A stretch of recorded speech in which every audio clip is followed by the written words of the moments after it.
বাংলাদেশের সিন্ডিকেট এত যে সিন্ডিকেট বাংলাদেশে হচ্ছে, আসলেই বাংলাদেশে কেউ এটা খোঁজ খবর রাখেই না।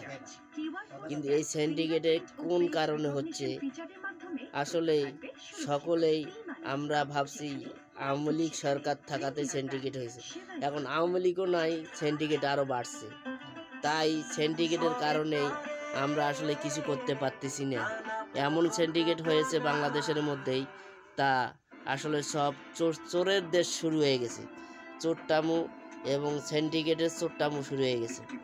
তা বাংলাদেশে এমন পর্যায়ে আছে, আমাদের কৃষিরা তারা বাংলাদেশে আসলে তারা পারতে না ডাল ভাত এক মুঠ খেয়ে বেঁচে থাকবে, তা বুঝি আর তাদের ভাগ্যে জুটতেছে না।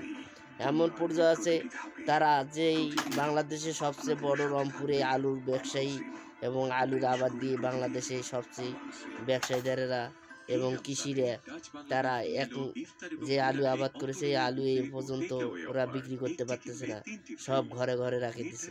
কিন্তু এই আলু নিয়ে আমাদের চাষিরা অনেক টেনশন এবং দুর্গতিতে আছে। তারা পারে না এক মুঠ ভাত খেতে, না পারে এক পোয়া মাছ কিনে খেতে, না পারে এক পোয়া ব্রয়লারের গোস্ত কিনে খেতে।